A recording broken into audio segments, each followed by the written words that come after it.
Hello everyone, welcome to my channel. ఎలా ఉన్నారు అందరూ? సో ఈరోజు వ్లాగ్ ఏంటి అంటే, మేమైతే లండన్లో ఉన్న శ్రీ వెంకటేశ్వర స్వామి టెంపుల్కి అయితే వెళ్తున్నాము. ఈ టెంపుల్ అయితే బర్మింగంలో ఉంటుంది. సో మేమైతే మార్నింగే లేచి రెడీ అయిపోయి టెంపుల్కి అయితే స్టార్ట్ అయిపోయాము. ఈ టెంపుల్ మేము ఉండే ప్లేస్ నుండి ఒక 3.5 hours జర్నీ అలా ఉంటుంది. సో నాతో పాటు మీకు కూడా ఈ టెంపుల్ ఎలా ఉంటుంది అని చూపిద్దామని అయితే ఈ వీడియో షూట్ చేస్తున్నాను. So let's get into the video. ఈ టెంపుల్ అయితే యూకేలోనే one of the famous temple. మన తెలుగు వాళ్ళందరూ ఈ టెంపుల్ని మినీ తిరుమల అని కూడా అంటారు. మనకి ఇండియాలో తిరుపతి ఎలానో ఇక్కడ ఈ టెంపుల్ అలా అన్నమాట. సో టెంపుల్ అయితే చాలా బాగుంటుంది చూడ్డానికి. సో నేను యూకే వచ్చినప్పటి నుండి ఈ టెంపుల్కి రావడం అయితే ఇది 4th టైం. ఎన్నిసార్లు వెళ్ళినా మళ్ళీ మళ్ళీ వెళ్ళాలి అనిపిస్తుంది, అంత బాగుంటుంది. సో నేనైతే ట్రావెల్ వ్లాగ్ ఎక్కువ షూట్ చేయలేదు, జస్ట్ ఫ్యూ క్లిప్స్ అలా యాడ్ చేశాను అంతే. సో మనమైతే టెంపుల్ ఎంట్రన్స్లోకి అయితే వచ్చేసాము. అక్కడ కనిపిస్తున్నాయి కదా గేట్స్, ఇదే టెంపుల్ ఎంట్రన్స్ అనమాట. ఇక్కడ కనిపిస్తుందిగా అది టెంపుల్ అయితే చాలా పెద్దగా ఉంటుంది, మంచిగా ఫ్రీ స్పేస్లో ఉంటుంది, బ్యూటిఫుల్ లొకేషన్ ఉంటుంది అనమాట టెంపుల్ చుట్టూ మొత్తం. సో మేమైతే కార్ పార్కింగ్ కోసం అని అయితే లోపలికి వెళ్తున్నాము. ఇంకా ఇదైతే కార్ పార్కింగ్ స్పేస్ అనమాట. సో కార్ పార్కింగ్ కోసం స్పేస్ ఎక్కడ ఫ్రీగా ఉందని అయితే చూస్తున్నాము. సో మాకైతే కార్ పార్కింగ్కి స్పేస్ దొరికేసింది. సో ఇంకా కార్ పార్క్ చేసేసుకొని లోపలికి వెళ్ళిపోవడమే. నార్మల్గా అయితే వీకెండ్స్లో అయితే ఫుల్ బిజీ ఉంటుంది ఈ టెంపుల్, బట్ మేము వెళ్ళింది వీక్ డే కాబట్టి అంత బిజీ అయితే లేదు. సో ఇంకా లోపలికి వెళ్ళిపోదాం. సో చూస్తున్నారు కదా, ఇది టెంపుల్ కంప్లీట్ వ్యూ అనమాట. చూడడానికి అయితే చాలా బాగుంటుంది వ్యూ, ఆ లొకేషన్ అనేది. సో ఇక్కడ నుండి ఎంట్రన్స్ టెంపుల్లోకి. సో అక్కడ డోర్స్ కనిపిస్తున్నాయి కదా, అక్కడ నుండి వెళ్ళాలన్నమాట టెంపుల్లోకి. నార్మల్గా అయితే ఎప్పుడైనా అక్కడ నుండే ఉంటుంది ఎంట్రన్స్, బట్ ఇప్పుడు ఏదో వర్క్ జరుగుతుందని చెప్పి అయితే అది క్లోజ్ చేశారు. బట్ నేను అలా వాక్ చేసి చూపిస్తున్నాను మీకు ఎంట్రన్స్ ఇది అని అర్థం అవ్వడానికి. సో ఇక్కడ పక్కన నుండి అయితే నేనైతే లోపలికి వెళ్ళిపోయాను. సో లోపలికి వెళ్ళిపోగానే మనకి రిసెప్షన్ ఏరియా ఉంటుంది అనమాట. అర్చన చేయించుకోవాలన్నా, అభిషేకం ఇలాంటివి ఏం చేయించుకోవాలన్నా అక్కడ టికెట్ అయితే తీసుకోవాలి. సో ఎప్పుడైనా ఇక్కడే వీళ్ళు కొబ్బరికాయలు అవన్నీ ప్రొవైడ్ చేస్తుండే, బట్ ఇప్పుడు మేము వెళ్ళింది వీక్ డే కాబట్టి అక్కడ అవేవి లేవన్నమాట, షాప్స్ అన్నీ క్లోజ్ ఉన్నాయి.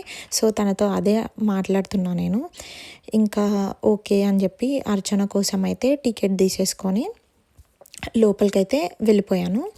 సో చూస్తున్నారు కదా, ఇది టెంపుల్ లోపల మెయిన్ డోర్లో నుంచి ఎంట్రన్స్ అనమాట. చూసారుగా టెంపుల్ ఎంత బాగా డెకరేట్ చేశారో, చాలా బాగుంది కలర్ఫుల్గా చూడడానికి.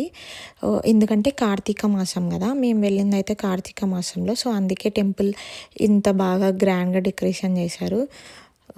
లోపలికి వెళ్ళిపోయి స్వామివారిని దర్శనం చేసేసుకొని ఇంకా మంచిగా అర్చన అయితే చేయించుకున్నాము. అర్చన వీడియో అయితే నేను తీయలేదు, ఎందుకంటే ఇక్కడ కొన్ని టెంపుల్స్లో అయితే వీడియోగ్రఫీ ఫొటోస్ అనేవి అయితే అలో ఉండవు, కొన్ని టెంపుల్స్లో మాత్రం ఉంటాయి. సో ఇక్కడ వీడియో తీస్తే పంతులు గారు వీడియోస్ అలాంటివి అలో లేవన్నారని చెప్పి నేను మా వీడియో అయితే తీయలేదు, జస్ట్ స్వామివారిని చూపిస్తున్నాను ఈ వీడియోలో. ఇంకా పంతులు గారు అయితే అక్కడ పూజ చేస్తున్నారు అర్చన కోసం నించున్న వాళ్ళందరికీ. సో ఇంకా మంచిగా దర్శనం చేసేసుకొని నేనైతే ప్రదక్షిణాలు చేద్దామని అయితే ప్రదక్షిణాల కోసం అయితే వెళ్తున్నాను. సో మీకు అనిపించవచ్చు అర్చన చేయించుకున్నాక ప్రదక్షిణాలు ఏంటి అని చెప్పి. సో మేము ఎంత ఎర్లీగా స్టార్ట్ అయినా ట్రాఫిక్ వల్ల అయితే మేము టైంకి అయితే రీచ్ అవ్వలేదు. ఇక్కడ ఎలా ఉంటుందంటే temple opening timings like 8 to 1, మళ్ళీ 5 to 9 అలా ఉంటుంది ఈవినింగ్ టైంలో. సో మేము రీచ్ అయింది అయితే 12:30కి, ఇంకా ½ an hour ఉండే. ఇక్కడ ఏదైనా కానీ టైం అంటే టైం అలా ఉంటుంది అనమాట. సో ఇంకా మళ్ళీ తర్వాత లేట్ అయితే చేయరేమో అని చెప్పి ఫస్టే అర్చన చేయించేసుకొని ఆ తర్వాత అయితే ప్రదక్షిణాలు చేసుకున్నాను. సో ఇంకా ప్రదక్షిణాలు చేసేసుకొని ఇక్కడ పక్కనే ఇంకా వేరే చిన్నగా దేవుళ్ళు కూడా ఉంటే అక్కడ కూడా ప్రదక్షిణాలు చేసేసుకొని అక్కడ కూడా దర్శనం చేసేసుకున్నాము. చూస్తున్నారు కదా, ఆంజనేయ స్వామి వారు ఉన్నారు ఇక్కడ. అక్కడ దర్శనం చేసేసుకొని ఇంకా పక్కకు వెళ్ళి మళ్ళీ మహాలక్ష్మి అమ్మవారి అమ్మవారి దగ్గర కూడా దర్శనం చేసేసుకొని ఇంకా టెంపుల్ బయటకైతే వచ్చాము. ఇదైతే టెంపుల్ బయట అనమాట. స్వామివారి విగ్రహం ఇలా ఉంది. ఇక్కడైతే నార్మల్గా ఎప్పుడైనా వాటర్ ఉంటాయి ఫౌంటైన్తోని, బట్ ఇప్పుడు లేదు, తీసేశారనుకుంటా. చూడడానికి చాలా బాగుంటుంది ఈ వ్యూ కూడా. సో ఇంకా టెంపుల్ అంతా చూసేసుకొని మంచిగా ఫొటోస్ వీడియోస్ అన్నీ షూట్ చేసేసుకొని రిటర్న్ అయితే అయిపోయాము టెంపుల్ చూసి. సో టెంపుల్ ఎలా ఉంది, మీకు ఎలా అనిపించింది అనేది అయితే కింద కమెంట్ చేయండి. మన ఇండియాలో లాగా ఉందా, ఏమన్నా డిఫరెంట్గా అనిపించిందా అనేది. సో మేమైతే ఇంకా రిటర్న్ వెళ్ళిపోతున్నాము. మళ్ళీ చాలా లాంగ్ వెళ్ళాలి కాబట్టి కొంచెం త్వరగానే స్టార్ట్ అయిపోయాము. ఈవినింగ్ టైం ఫుల్ ట్రాఫిక్ ఉంటుంది అని చెప్పేసి అయితే. సో మీకు గనక నా వీడియో నచ్చినట్టయితే please like, share, subscribe and comment.